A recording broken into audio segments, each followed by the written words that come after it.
પહેલાં તો જય માતાજી બધા મિત્રોને. તો આપણે ગામ જાતોડા હનુમાન દાદાના દર્શન કરવા જવાના છે. ત્રિમૂર્તિ હનુમાન દાદા. તો આપણે ત્યાં જઈ રહ્યા છીએ. તો આવો બધા મિત્રો દર્શન કરવા, અને આ બહુ જ સારું છે.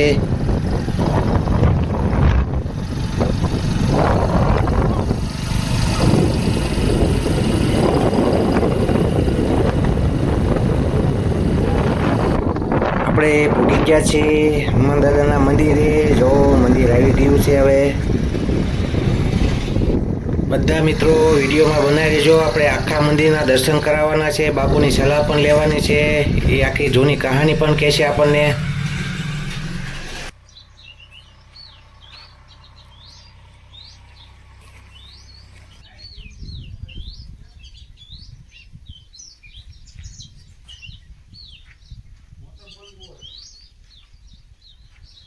તો કોઈને હનુમાન ચાલીસા વાંચી હોય તો હનુમાન ચાલીસા પણ આખી લખેલી છે, તો વાંચી શકે છે બધા મિત્રો. તો મિત્રો હનુમાન દાદાના દર્શન કરી લ્યો, અને લાઈક અને સબસ્ક્રાઈબ કરવાનું ભૂલતા નહીં. ત્રણ મુખવાળા હનુમાન દાદા છે, તો બધા મિત્રો દર્શન કરી લેજો.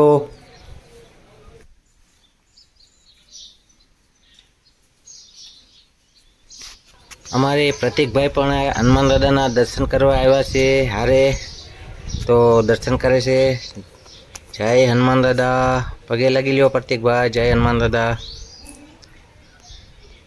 ખૂબ સરસ. તો લાઈક કરતા રહેજો બધા મિત્રો.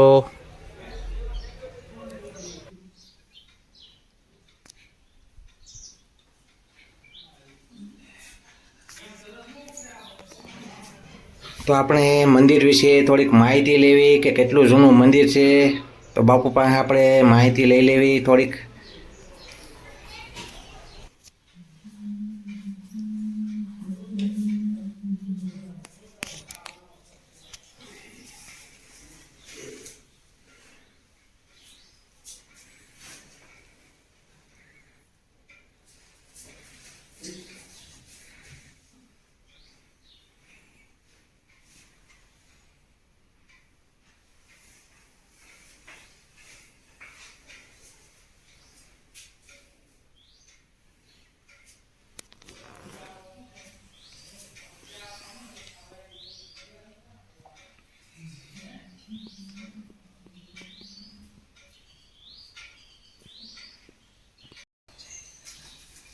આ ફોટા છે ને આમ થઈ જાય ને ભાઈ, એટલે આને ગમે એ બસમાં ગમે એ હોતા આવતા હોય તો આમ એટલે આને કાંઈ ન થાય.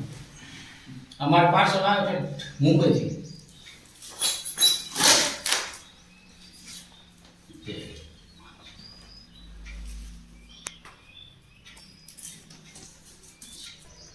બાપુએ અમને ફોટા આપ્યા હનુમાન દાદાના ઘેરે લઈ જવા માટે, દર્શન કરવા માટે.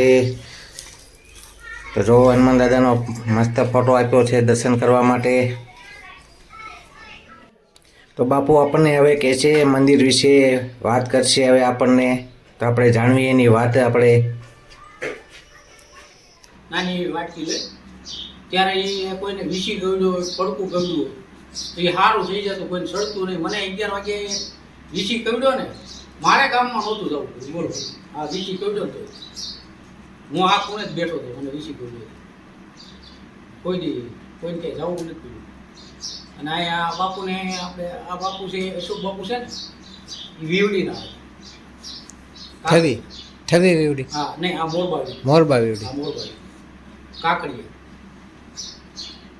અને એની પહેલા એ બીજા એક કાકડીયા હતા, એ જગપીની જગ્યામાં હતા. આપણે સારોડિયા ભાઈ જગપી આવ્યું ને, જગપી દાદા ત્યાં એ બહુ સારું કામ હતું. આ બાપુનું અશોક બાપુનું, કારણ કે છોકરાઓને ખવડાવવાનું, બધું ભોજન કરાવવાનું, એ બધું આ બાપુ ઉપર હતું. અને અત્યારે બાપુની આપણે કહેતા નથી, બાપુ કરતાં સહેલો હવાયો થવો જોઈએ કે આપણે છોકરાઓ અત્યારે બધું ભોજન સારું રાખ્યું છોકરાઓ. તો પહેલાં જૂનું મંદિર હતું નાનું એવું, બાપુ દેખાડવા લઈ જાય છે. તો બાપુ મંદિર દેખાડે છે, નાનું એવું જ છે. જો આ નાનું એવું મંદિર છે. આ પહેલાં જૂનું મંદિર નાનું હતું, અત્યારે તો મોટું છે. અંટાળિયાવાળા ભાણુભાઈ દરબારિયા ને એની જગ્યા હતી, એટલે દાદાનો આપણે ભાણકુ આશ્રમ રાખ્યો. પછી એનું નામ સુધારીને ત્રિમૂર્તિ હનુમાન કર્યું.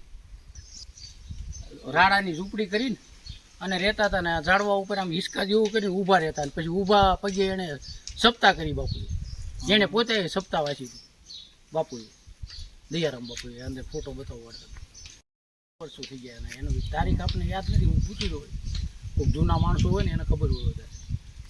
પણ અમારા બાપુજીને એ બધા કહેતા હોય કે બજરંગદાસ બાપા આવી ગયા છે.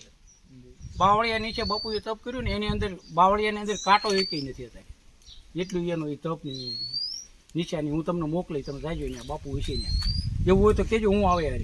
આપણે ક્યાં કણકોટ નહીં, અહીં વાયવાળા હસમુખ હનુમાન મિત્રાળા. મતીરાળા. હા, મતીરાળા ઘણી વખત જવાનું. ત્યાં આપણે તો ત્યાં લઈશું શૂટિંગ જાતું.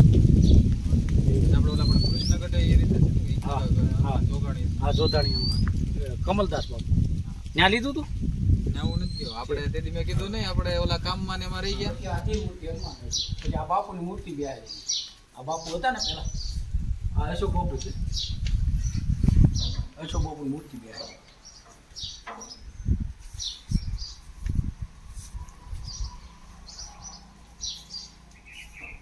આ બાપુ 16-17 વર્ષ રહ્યા. એટલે તો આ બાપાનો ફોટો અહીંયા મૂક્યો છે, સમજ્યા તમે? બાપા આવી ગયા છે ને, તો આ બાપુએ પેલી નહોતા આ એક દિયાળા.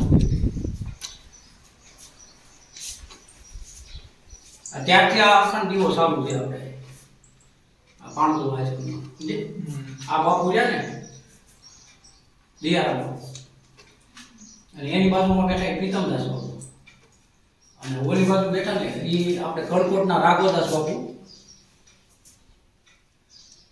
અને ઓલી બાજુ બેઠા આનંદ બાપા. જાતનું છે ને વિજયભાઈ, તો અહીંથી એટલું ગયું નથી, બોલો તમે મંદિરની અંદર હાવ દરવાજા ઉગાડા હોય. એક દી મારો રૂમ રહ્યો ને એ ઉગાડો હતો તોય કોઈ દી કોઈ વસ્તુ ગઈ નથી, બોલો. એટલે એક દાદાનો આ એક ખાસ વિધિ. હા આપણે આ દીવો અખંડ દીવો. હા, આ અખંડ દીવો છે. આ વૈષ્ણવ રહ્યો ને એ અખંડ દીવો છે, અને ઓલો માતાજીનો અખંડ દીવો છે નાનો. અમારો બ્લોગ કેવો લાગ્યો, સારો લાગ્યો હોય તો લાઈક અને સબસ્ક્રાઈબ કરી દેજો. જય હનુમાન દાદા.